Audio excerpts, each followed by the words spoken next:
cette vidéo, je vais te proposer un exercice où nous allons encore travailler avec les cas de similitude des triangles, mais cette fois-ci dans le cercle. Je vais te rappeler quelques notions.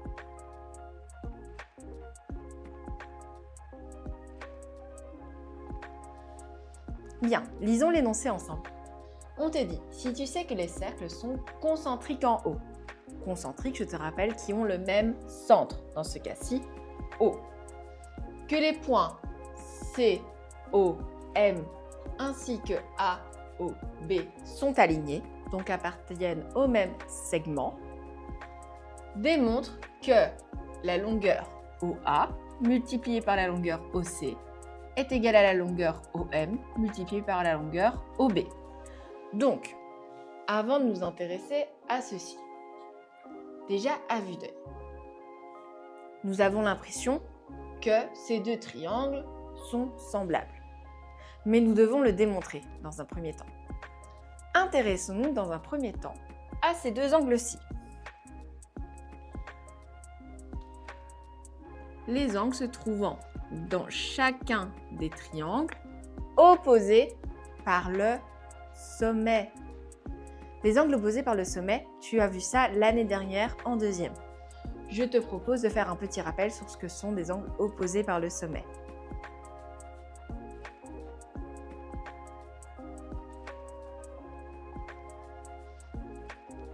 En effet, ces deux angles sont de même amplitude. Donc nous avons déjà un point commun entre ces deux triangles. Donc soit nous utiliserons la justification des cas de similitude AA ou CAC. En tout cas, nous sommes bien partis pour le faire. Ensuite, nous pouvons utiliser une information un petit peu plus subtile. Nous avons que le premier triangle, AOM, que nous allons noter étant donné que nous allons travailler dedans, donc AOM, se trouve dans le petit cercle ici de centre O.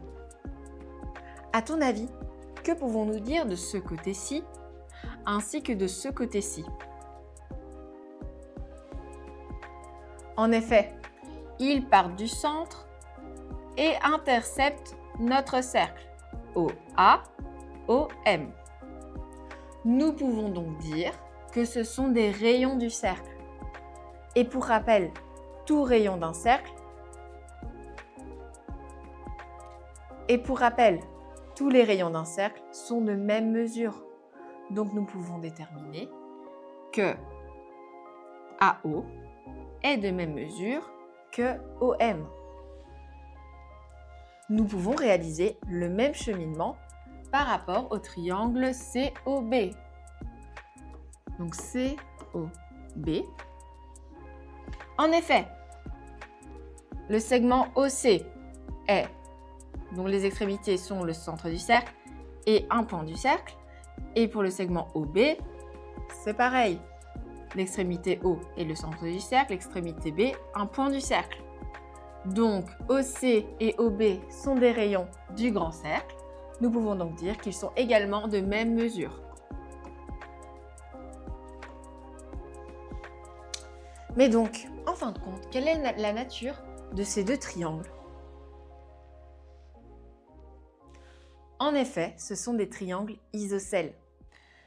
Étant donné que les deux angles opposés par le sommet sont tous les deux les angles se trouvant au sommet de deux triangles isocèles, nous pouvons en conclure que pour chacun des triangles, les angles à la base sont de même amplitude.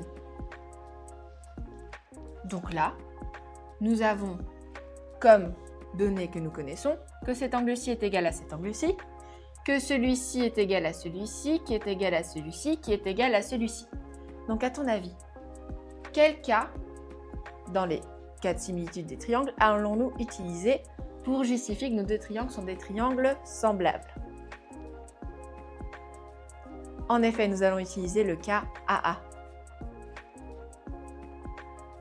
Je vais te rappeler tout de suite ce que nous dit le cas AA. Nous allons donc pouvoir commencer à compléter notre tableau. Donc je te rappelle, dans la première colonne, nous noterons le cas que nous allons utiliser. Donc soit AA, soit CAC, soit CCC. Ensuite, nous noterons les informations que nous prenons dans chaque triangle et nous justifierons cas par cas. Donc, pour le premier, nous avons dit précédemment que nous allions travailler avec le cas AA. Donc nous notons A. Pour le premier A, nous allons travailler avec les premiers angles que nous avons déterminés comme étant égaux dans chacun de nos triangles. Donc dans le triangle AOM, nous parlerons de l'angle O1. Dans le triangle OCB, nous parlerons de l'angle O2. Donc, dans le triangle AOM,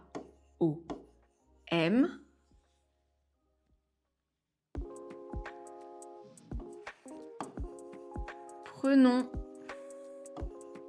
l'angle O1.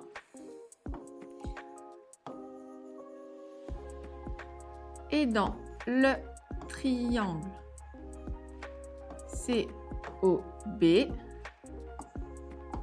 prenons l'angle O2. Nous pouvons dire que l'amplitude de l'angle O1 est égale à l'amplitude de l'angle O2. Notre justification: l'angle O1 et l'angle O2 sont des angles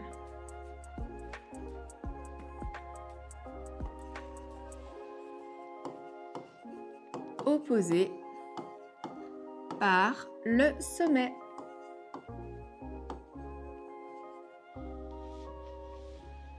Pour notre deuxième A, nous allons prendre, peu importe du moment que ce sont des angles homologues. Donc, je vous propose de prendre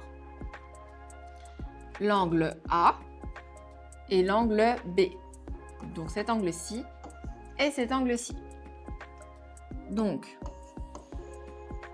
dans le triangle AOM, prenons l'angle A.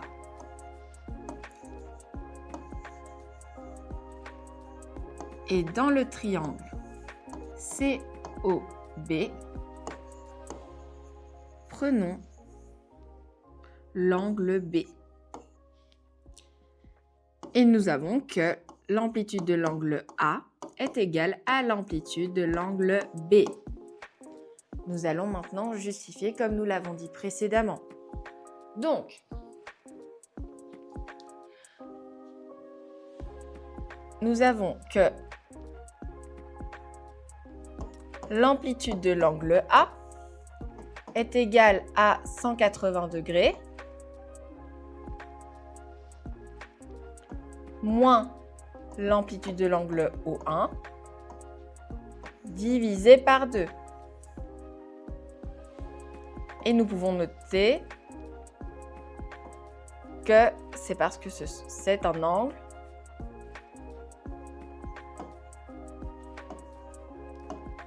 à la base d'un triangle isocèle. Ensuite, pour l'angle B, nous pouvons noter la même justification. Donc, c'est égal à 180 degrés moins l'amplitude de l'angle O2 divisé par 2, ce qui est égal à, je vous le rappelle, 180 degrés moins l'amplitude de l'angle O1, étant donné que nous avons dit précédemment que l'amplitude de l'angle O1 est égale à l'amplitude de l'angle O2. Donc vous notez en dessous,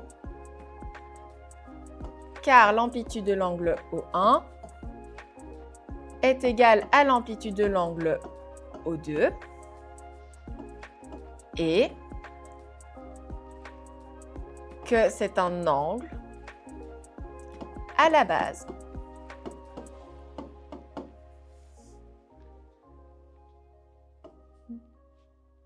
d'un triangle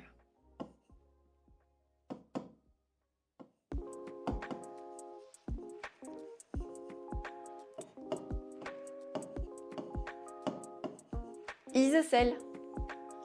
Et donc là, nous avons bien justifié que nos deux triangles sont des triangles semblables. Maintenant, revenons à notre énoncé. On nous demande de démontrer que le produit du segment OA par le segment OC est égal au produit du segment OM par le segment OB. Bon, dans ce chapitre-ci, peut-être que cette écriture-ci ne vous dit rien. Mais nous avons travaillé avec des rapports, plus précisément des rapports de similitude.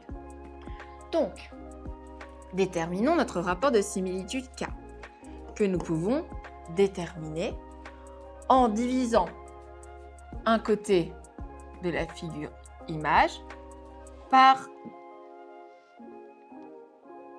la division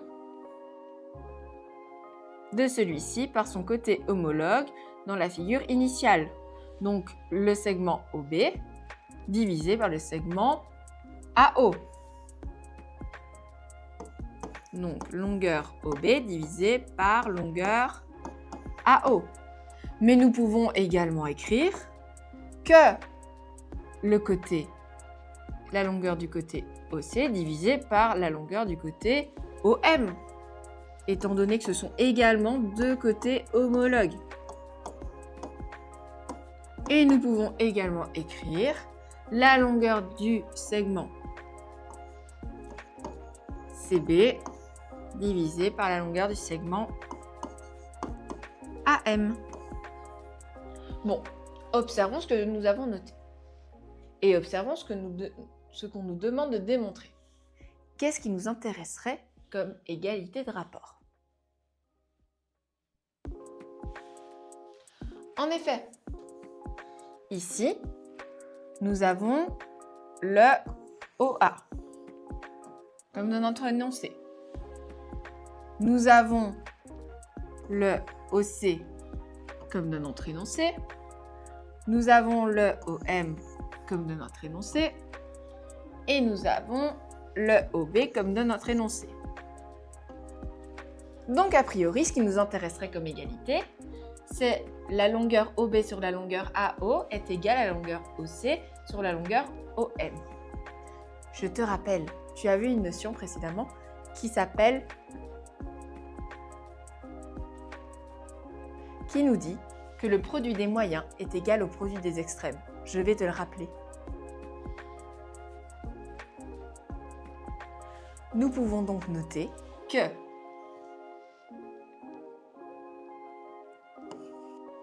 la longueur OB sur la longueur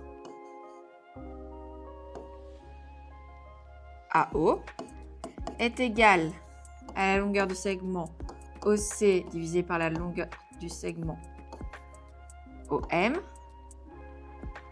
ce qui est équivalent à calculer